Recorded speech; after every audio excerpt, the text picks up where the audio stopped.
सगळ्यांचीच आवडती डिश ती म्हणजे साबुदाण्याची खिचडी। चला तर मग वेळ न घालवता बनवूया मऊ लुसलुशीत आणि मोकळी साबुदाण्याची खिचडी। साबुदाण्याची खिचडी बनवण्यासाठी इथे मी रात्रभर भिजत ठेवलेला 4 वाट्या साबुदाणा घेतला आहे। 6 ते 7 हिरव्या मिरच्या बारीक कट करून, 1 वाटी भाजलेल्या शेंगदाण्याचं कूट, 2 बटाट्यांच्या अशा पद्धतीने फोडी करून घेतलेल्या आहेत आणि अर्धी वाटी भाजलेले शेंगदाणे। तर हे सर्व साहित्य वापरून बनवूया मऊ लुसलुशीत आणि मोकळी साबुदाण्याची खिचडी। आपल्याला जर मऊ आणि लुसलुशीत खिचडी बनवायची असेल तर आपला साबुदाणा अशा पद्धतीने भिजला गेला पाहिजे। पाहू शकताय तुम्ही। इथे कढई तापायला ठेवलेली आहे, त्यामध्ये तेल घालून घेऊयात। इथे मी लोखंडी कढईचा वापर करत आहे। लोखंडी कढईमध्ये खिचडी छान होते आणि कढईला अजिबात चिकटून राहत नाही। तेल गरम झाल्यानंतर घालूयात हिरव्या मिरच्या। मिरच्या व्यवस्थित फ्राय करून घ्यायच्या आहेत।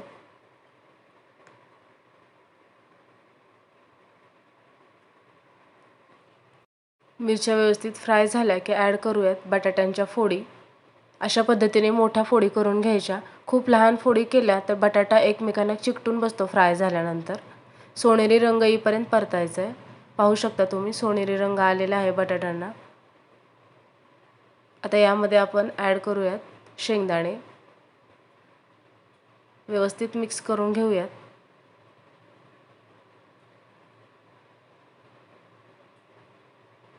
आता घालूयात भिजवलेला साबुदाणा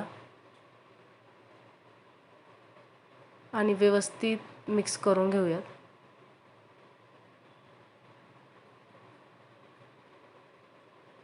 आता घालूयात शेंगदाण्याचं कूट,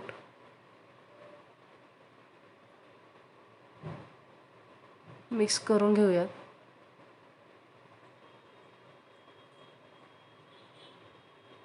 आता घालूयात चवीप्रमाणे मीठ,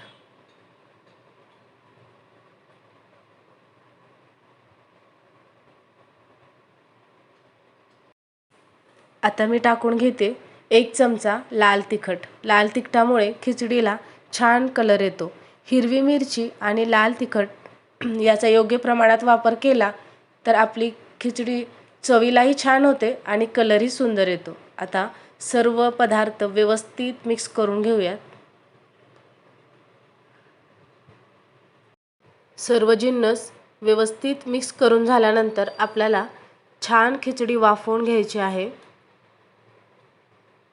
अशा पद्धतीने पॅक ताट झाकून खिचडी वाफवायची आहे। खिचडी आपल्याला व्यवस्थित वाफवून घ्यायची आहे, नाहीतर खिचडी चिकट होते नाही वाफली तर। पाहू शकताय तुम्ही आपली खिचडी व्यवस्थित वाफलेली आहे। कलरही छान आलेला आहे खिचडीला आणि कढईला कुठेही चिटकलेली नाहीये। पाहू शकताय तुम्ही पूर्णतः मोकळी झालेली आहे खिचडी।